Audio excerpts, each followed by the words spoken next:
अनेकांच्या पोटातील ओठावर येणाऱ्या गुपितांची बिनधास्त मांडणी करणारा बातमी. ज्यांनी माझा भाजप प्रवेशाची खोटी बातमी चालवली त्या चॅनल्सवर मानहानीचा दावा दाखल करणार आहे. मी 30 वर्ष जुना शिवसैनिक आहे, लढणार आहे. रितसर त्या संबंधित चॅनल्सला मेल पाठवणार आहे. शिवसेनेची स्वतंत्र विचारसरणी, धारा आणि बाण आहे. जवळपास 100 गावांचा दौरा करून झालाय. आमच्याकडे संघटनात्मक ढाचा आहे. 8 दिवसांचा दौरा पूर्ण होईल. स्टार प्रचारकाची यादीमध्ये मी आहे. मी स्वतः महाराष्ट्रात फिरणार आहे. खैरेंनी माझ्यात मतभेद नव्हते. खैरे हे ज्येष्ठ नेते. आमच्यासारख्या तरुण कार्यकर्त्यांना सांभाळण्याचं काम त्यांनी सातत्याने केलंय. मला कोणती ऑफर आलेली नाही. महायुतीला आमच्याशी भिडण्याची ताकद नाही.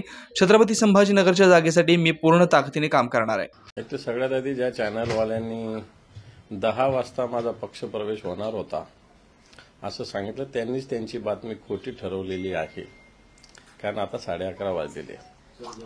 पहिली गोष्ट, माझ्याशी कोणीही संपर्क न करता माझ्या प्रवेशाविषयी बोलणं. खरं तर मी काही संपादकांशी सुद्धा बोललेलो आहे. मी तर आता या चॅनलवर मानहानीचा दावा दाखल करणार आहे. कारण अशा खोटाड्या बातम्या तुमचे न्यूज चॅनल चालवण्यासाठी, तुमच्या टीआरपीसाठी, कारण मी 30 वर्ष जुना शिवसेनेचं काम करणारा शिवसैनिक आहे. बाळासाहेबांच्या विचाराने लढणार आहे. नुसतं काम करणारा नाही तर लढणार आहे. पदं येत असतात, पदं जात असतात, हे मी सुद्धा अनुभवलेलं आहे. मी पार गटप्रमुखापासून तर आता विरोधी पक्षनेत्यापर्यंत जबाबदारी पार पाडणारा शिवसैनिक आहे. आणि अशा पद्धतीनं मला असं वाटतं राजकीय जीवनाशी खेळ असतात. मला त्याच्यात स्पष्ट सांगायचं आहे की भारतीय जनता पार्टीचे दलाल याच्यामध्ये मोठ्या प्रमाणावर घुसलेले जे कोणी असेल, त्यामुळं अशा प्रकारच्या कोणत्याही आधार नसलेल्या, नुसतं कोणतं सूत्र, तुमचं सूत्र कोणतं, सूत्र कोणी सांगितलं, आम्ही सांगितलं का, कोणी माझ्या पक्षाचे कोणी सांगितलं का, मी कोणी सांगितलं, कोणाला सांगितलं, कोणत्याही प्रकारे थारा नसलेल्या बातम्या चालवणं. मी सकाळी काही चॅनलच्या संपादकांना सुद्धा फोन केला.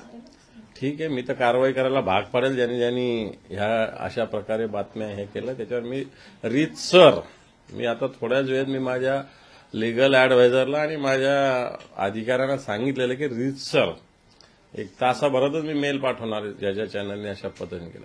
त्यामुळे अशा प्रकारच्या खोटाड्या बातम्या ज्याला कोणताही आधार नाही आपल्याकडून दिल्या जातात. विषय माझ्या दृष्टीनं संपलेला आहे. मी शिवसेनेचा, मला जर ह्या सगळ्या गोष्टी करायच्या असत्या तर खूप आधी केल्या असत्या. परंतु मला असं वाटतं माझ्या मनात कोणत्याही प्रकारे असे विषय नाही. ठीक आहे, निवडणुकीचा विषय आहे.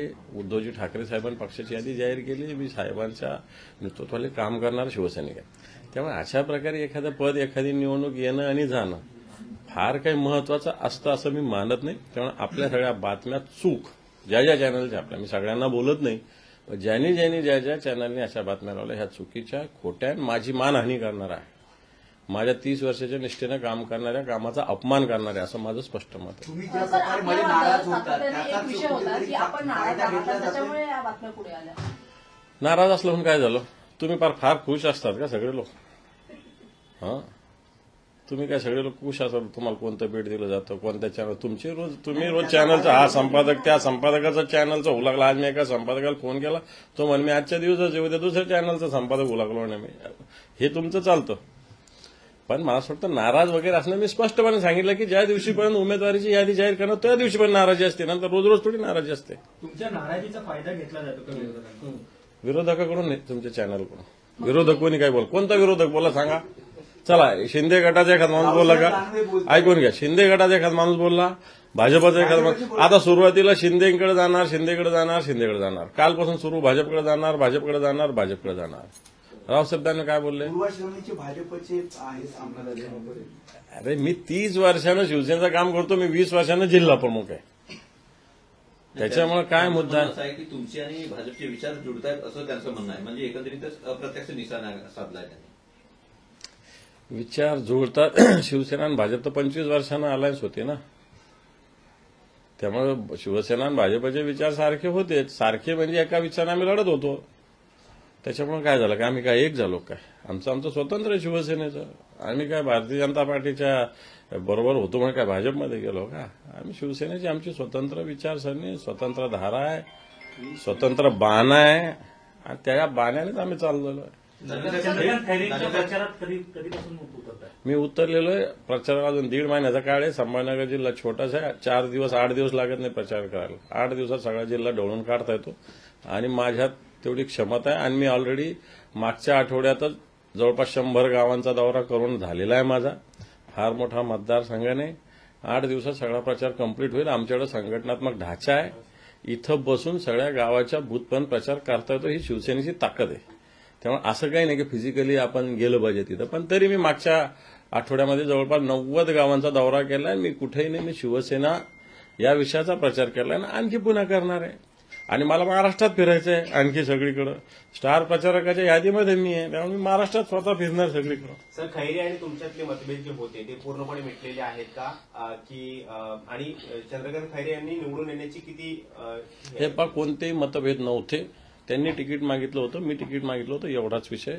तिकीट जर 2 जणांनी 3 जणांनी मागितलं म्हणजे मतभेद असतं नाही. खैरे साहेब आमच्या पक्षाचे ज्येष्ठ नेते, संभाजीनगर जिल्ह्याचे ते पालक आहे. आम्ही सगळे तरुण कार्यकर्त्यांना सांभाळण्याचं काम त्यांनी सातत्यानं केलेलं आहे आणि आजही आम्ही त्यांच्या नेतृत्वाखाली संभाजीनगरात काम करतो. याचना नाही अब रण होगा असं सूचक वक्तव्य काही वेळापूर्वीच तुम्ही केलं होतं.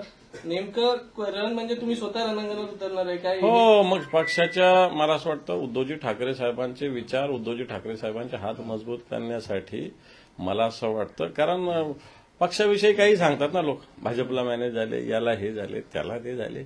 आणि म्हणून आम्ही काय शिवसेना काय भीक मागणार आहे काय? शिवसेना लढणारी शिवसेना आणि त्याच्यामुळे लढेल आणि जिंकेल शिवसेना.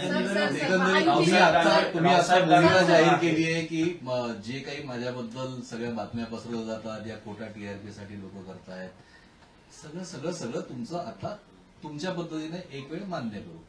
तुमची ही भूमिका लोकसभेपुरती आहे का विधानसभेच्या आधी कोलांटेवडी मांडणार आहात? हे पहा, मला असं वाटतं मी सुस्पष्टपणे सगळ्या भूमिका मांडलेल्या आहेत.